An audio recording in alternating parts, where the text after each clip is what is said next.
David, I'm going to assign you to get us up to speed. I want to read something that you wrote this week. Israel has recovered the military primacy it lost when Hamas fighters surged across the Gaza border on October 7th and ravaged Israeli civilians. Hamas has been tamed militarily. Hezbollah is reeling from the targeted killing of its leader, Hassan Nasrallah, and most of its top military commanders. And Iran's retaliatory barrage appears to have been absorbed by Israel without major losses. So right now, what are the chances we're looking at a major Israeli retaliatory strike to pay back for the previous retaliatory strike? My guess is that we'll see a significant strike, but not an overwhelming one. Certainly not on nuclear facilities. I think the Israelis have made that clear to President Biden. Probably not on oil facilities, but I'm not sure. When I've asked, I've been told, expect a demonstration by Israel that we can hit anything we want in Iran, like what they did after April 14, but not something that would ratchet this conflict up to an entirely different level that really would be all-out war. Donald Trump said this week that he thinks it's crazy to advise Israel not to hit the nuclear facilities in Iran. And obviously, we know Prime Minister Netanyahu's predisposition on that question. So why wouldn't they use this opportunity right now to go do some lasting damage to a couple of the key nuclear facilities? Only because Joe Biden is asking them not to?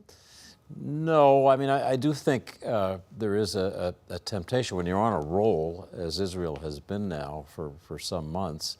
It's hard to stop. I mean, there just seems to be no Iranian capacity to prevent them from knocking down one proxy after another and from acting at will against Iran itself. So there is a temptation to keep going.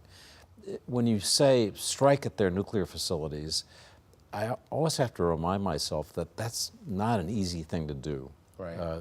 These facilities are centrifuges. They're buried deep underground. The Iranian expertise is really in the minds of the scientists. So the idea that with a bombing campaign you could take out the Iranian nuclear program, I think most experts would say is unrealistic. And attacking oil facilities, that could certainly cause problems for President Biden and Vice President Harris in the next 4 weeks. Is that why they're advising against it? Yeah, I mean, look, that is an easier target, to David's point, than the nuclear facilities. Oil facilities are there and easily hit. But the question is what it does to world markets. You're already seeing the price of crude go up.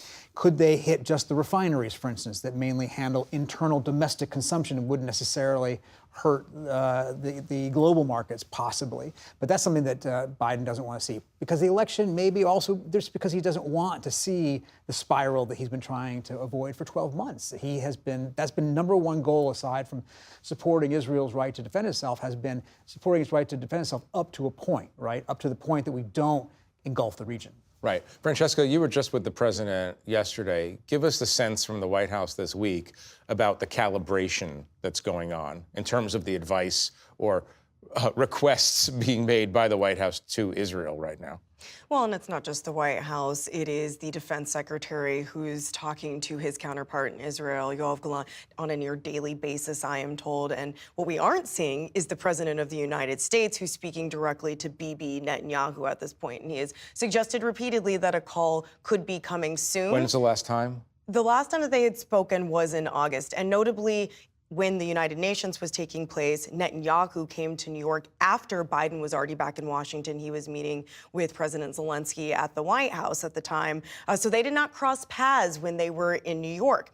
As far as a phone call that could take place, the calculation on that has been that Biden doesn't feel the need to speak to him until something is actually going to happen. When I spoke to President Biden about this last night, he said that he hadn't spoke to him because nothing was taking place right now. So that tells you a lot about the movements in the next couple days, maybe to a week, that he has not felt the need to have a conversation at that level yet because the White House only believes he needs to weigh in when a decision seems to be imminent. Frank, what is the thing that the White House is looking for?